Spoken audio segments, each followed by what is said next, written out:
আপনি একটি সশস্ত্র আন্দোলনের কথা বলেছেন।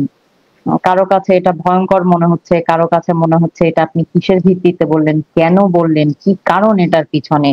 এটা তো বেশ মানে একটা মানে বেশ জোরালো একটি কথা নিতু মজুমদার। ডেফিনেটলি একটা জোরালো কথা, কিন্তু তার আগে এটা পরিষ্কার করে নেওয়া প্রয়োজন যে গতকালকে আমি টকশোতে যেটা বলেছি সেটা আমার কমপ্লিটলি আমার নিজস্ব বক্তব্য। এটি বাংলাদেশ আওয়ামী লীগের কোনো ডেফিনেটলি তাদের নিজস্ব কোনো আনুষ্ঠানিক বক্তব্য তো হওয়ার প্রশ্নই আসে না। এটা হচ্ছে আমার একদম ব্যক্তিগত অভিমত এবং আমার ভবিষ্যৎবাণী, এবং আমি এখনো মনে করি যে বাংলাদেশ আওয়ামী লীগকে সে রাস্তাতেই হাঁটা উচিত। কেন? ওয়াই? আমি জানি যে অনেক তরুণরা আপনার এই প্রোগ্রাম দেখে, এবং আমার আসলে উদ্দেশ্য এই যুগের তরুণদের দৃষ্টি আকর্ষণ করা, তাদেরকে বলা, বোঝানো, তাদের মগজের ভেতরে ঢোকা, তাদেরকে বিশ্লেষণ করা, তাদের বেটারমেন্টের জন্যই তো আমাদের বেঁচে থাকা বা সামনের সময়টা।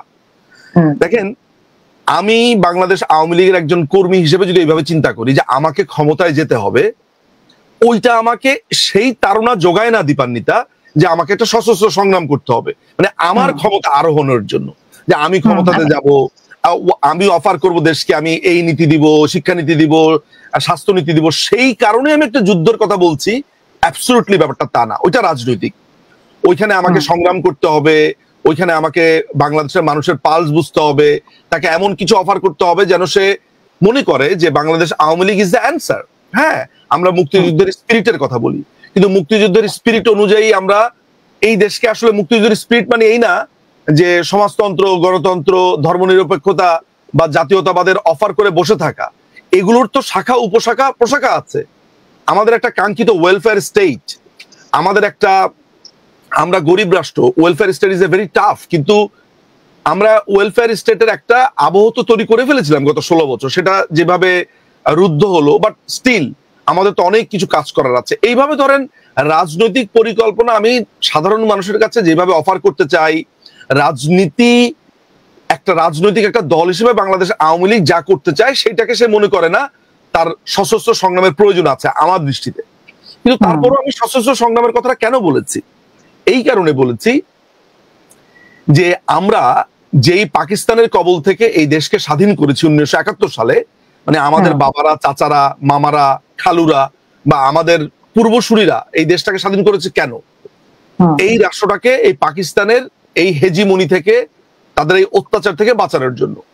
5ই অগাস্টের পরে আমরা কি দেখতে পেলাম?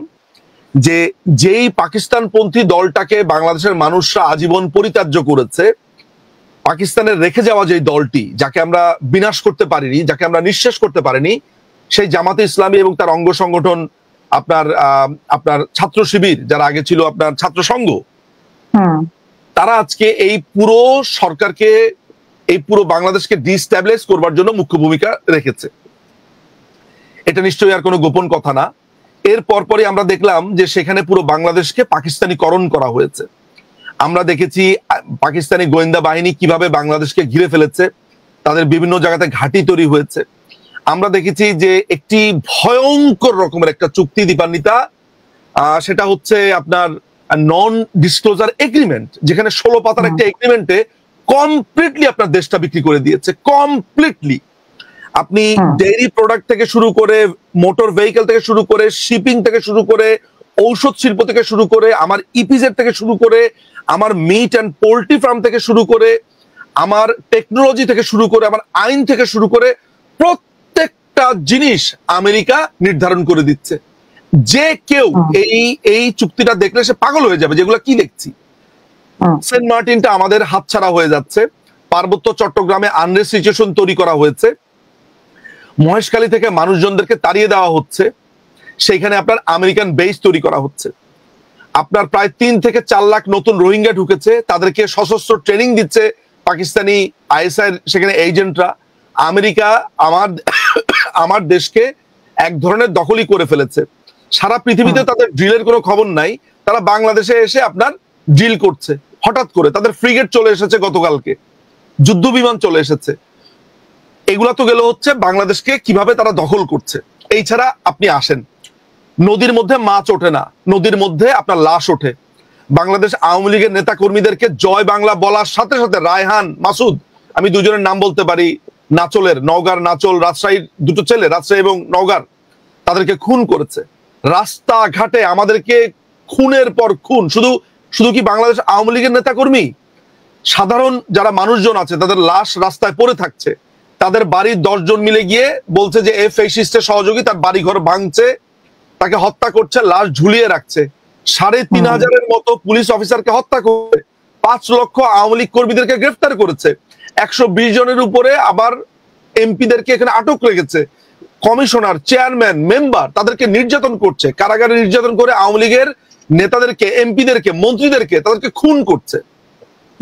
আপনি যদি সামগ্রিকভাবে পুরো ব্যাপারটা মেলান, এরপরে গত 10ই মে আমাকে আমরা এই রাজনীতি করতে পারবো না, 77 বছরের পুরনো দল যারা এই মুক্তিযুদ্ধ এনে দিয়েছে, দেশকে স্বাধীন করেছে, জনগণের সাথে একাত্ম হয়ে, তাদেরকে ব্যান করে দিয়েছে।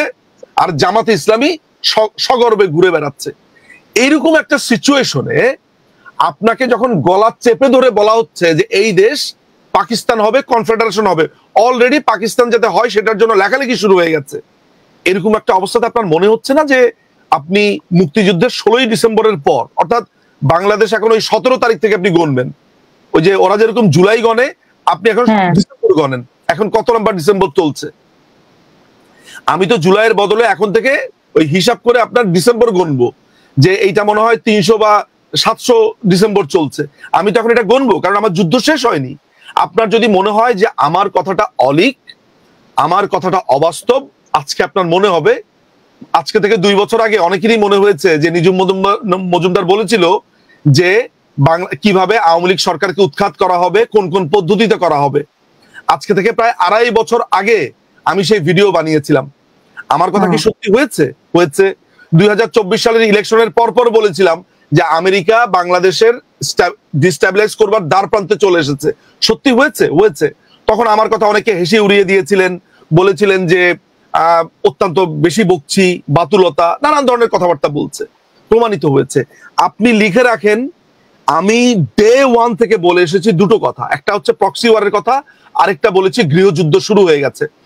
আপনি দীপান্বিতা, আপনাকে আমি চ্যালেঞ্জ দিয়ে বলবো যে যেই ছেলেটি বা যেই মেয়েটি প্রোফাইল পিকচার লাল করেছে এই রাষ্ট্রে ওই সময়টাতে, আপনি তার সাথে স্বাভাবিক কোনো আচরণ করতে পারেন?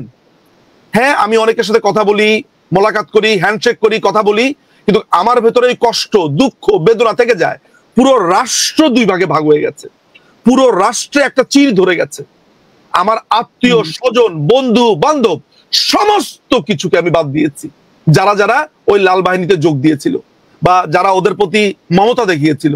হ্যাঁ, এখন আমার বন্ধু স্বজন সমস্ত কিছু বলতে বাংলাদেশ আওয়ামী লীগ, আওয়ামী লীগের তৃণমূল নেতা কর্মীরা।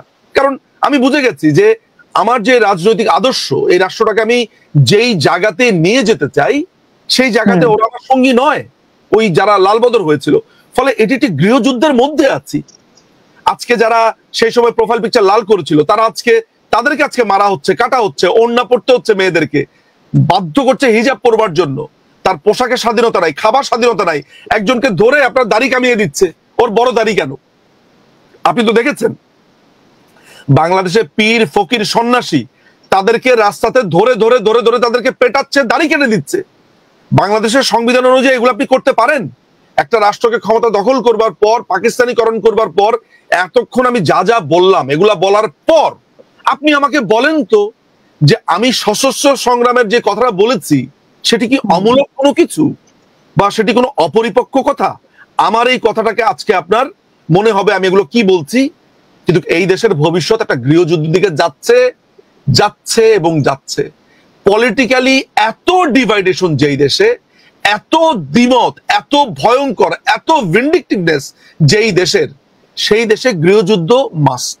এবং বাংলাদেশকে পুনর্বার স্বাধীন করবার জন্য আমাকে অস্ত্র হাতে তুলে নিতেই হবে। আমি তো এর কোনো উপায় দেখি না। আজ হোক কাল সেটাই। আপনি আমার গলা চাপ দিয়ে ধরেছেন, আমি হাঁসফাঁস করছি, আমি নড়তে পারছি না, আমি কি করব? আমি আপনাকে কামড় দিব। আপনি আমার যদি চাপ দিয়ে ধরেন গলা, আমি আপনাকে কামড় দেওয়ার চেষ্টা করবো সর্বশেষ ক্ষমতা অনুযায়ী।